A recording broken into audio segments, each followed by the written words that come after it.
Assalamualaikum warahmatullahi wabarakatuh. Izin memperkenalkan diri. Nama saya Najwan Zaki Ahmad dengan NIM 221511023 dari kelas D3A Teknik Informatika.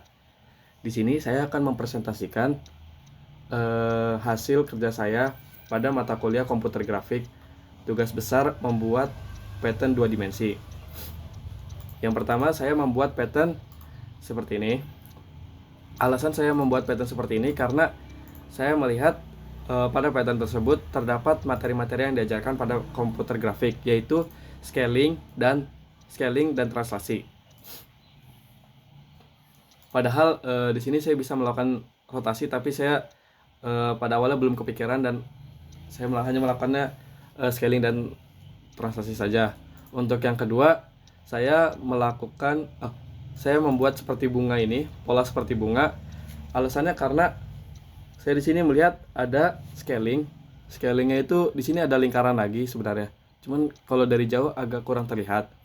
Nah, di sini ada scaling dan ada rotasi dan translasi. Di sini saya ada elips yang dirotasikan. Terus yang ketiga, saya membuat pola seperti ini. Pada pola seperti ini bisa dilakukan dengan membentuk persegi terlebih dahulu untuk gambaran awal, kemudian membentuk segitiga dan dilakukan rotasi dan translasi. Sebenarnya awalnya saya hanya ingin 3, namun saya diingatkan sama teman saya kalau pattern yang ketiga ini yang saya buat ini ternyata mirip dengan teman saya. Maka akhirnya saya membuat pattern yang keempat, walaupun bentuknya sederhana. Bentuk ini bisa dilakukan membentuk persegi kemudian dirotasikan sebesar 45 derajat. Nah, untuk sketsanya di sini untuk yang gambar pertama saya membuat lingkaran kecil di tengah. Setelah itu saya melakukan scaling untuk membuat lingkaran besar dengan titik pusat yang sama. Setelah itu saya dengan bentuk lingkaran yang kecil pada pertama, saya melakukan translasi ke kanan. Setelah melakukan translasi ke kanan, saya melakukan translasi ke kiri, ke atas, kemudian ke bawah. Nah, sebenarnya ini bisa dilakukan rotasi, namun pada saat itu saya nggak kepikiran. Setelah melakukan translasi ke bawah, saya melakukan translasi lagi ke titik sini, ke titik 0.0-nya, ke titik pusatnya. Setelah itu, saya melakukan translasi lagi ke sini, ke kanan bawah dengan Y positif dan X positif dan Y positif, kemudian ke arah kirinya dengan X yang sama karena tadi dari sini dengan X yang sama dengan Y yang sama dan X yang berbeda, kemudian dipindahkan ke atasnya dan ke sampingnya. Nah, itu untuk pattern pertama. Untuk pattern yang kedua, pada awalnya saya membuat lingkaran kecil terlebih dahulu, kemudian melakukan scaling pada lingkaran yang besar. Setelah melakukan scaling pada lingkaran yang besar, kemudian saya membuat elips di bawah. Setelah membuat elips, saya melakukan rotasi sebesar 45 derajat dengan titik pusat yang elips ini sama. Karena titik pusatnya sama, maka elipsnya akan bertabrakan. Nah, saya melakukan translasi. Setelah saya berhasil melakukan translasi, karena polanya sama untuk yang lainnya, maka saya melakukan looping sebanyak 7 kali. Nah, untuk pattern yang ketiga, saya membentuk persegi dulu. Sebenarnya gambar persegi ini opsional. Saya membentuk persegi terlebih dahulu agar mudah membuat segitiganya ini nih. Nah, setelah saya berhasil membuat persegi, saya membuat segitiga siku-siku di bawah. Setelah membuat segitiga siku-siku, saya melakukan rotasi sebesar 45 derajat. Karena titik pusatnya masih di sini, saya melakukan translasi agar segitiganya berada di sini. Nah, setelah satu berhasil ini, karena polanya sama, maka saya lakukan looping. Nah, untuk yang keempat ini, pattern yang keempat, saya membuat persegi dulu yang kecil. Setelah itu, saya membuat persegi lagi yang besar. Setelah membuat persegi yang besar, saya melakukan rotasi. Nah, setelah melakukan rotasi, untuk tiganya ini, saya melakukan looping dan dilakukan translasi agar posisinya seperti ini. Sekarang kita akan melakukan demo. Nah, ya di sini saya menggunakan PyCharm untuk melakukan codingnya. Ini untuk gambaran hasil yang tadi di desain, dan ini hasilnya. Sebenarnya kesalahan pada desain ini adalah tidak menentukan mana pola utama, mana pattern yang utama, mana motif yang utama, dan mana motif pendukungnya. Kemudian untuk animasinya bisa di sini di folder file yang kedua.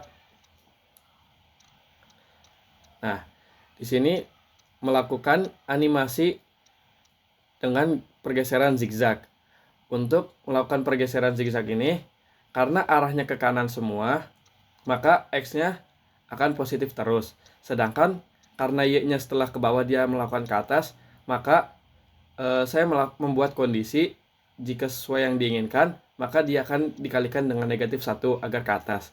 Di sini saya membuatnya bergerak ke arah Y sebesar 30. Setelah itu dia akan dikalikan negatif agar dia ke atas, kemudian turun lagi gitu. Nah, untuk animasi yang kedua, di sini seharusnya membuat lintasan dengan bentuk segitiga. Akan tetapi saya di sini belum menyelesaikannya, atau bisa dibilang gagal. Hanya segini saja karena pengetahuan saya pada saat itu belum cukup. Namun pada yang challenge saya berhasil membuatnya. Akan tetapi bukan bentuk segitiga, tapi membentuknya belah ketupat. Sebenarnya bisa aja segitiga, cuman kan gak boleh pada challenge itu sama dengan yang dikumpulkan. Dan untuk animasi dan interaksi ada di file yang terpisah juga. Nah, sebelumnya kita bisa melakukan percepatan dan perlambatan dengan mengklik tombol A. Tombol A itu untuk memperlambat. Nah, memperlambat dengan cara dikurangi. Jika mengklik tombol A ini dikurangi, dan jika terus diperlambat bisa saja kan minus. Nah, kalau minus ini berarti arahnya berbeda, yang tadinya ke kanan bisa jadi ke kiri gitu. Itu diperlambat.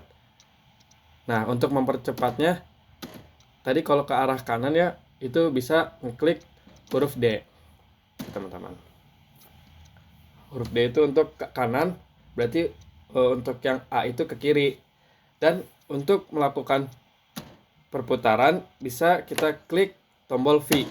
Nah, tombol V ini untuk melakukan perputaran. Di sini persegi yang di tengah-tengah melakukan perputaran.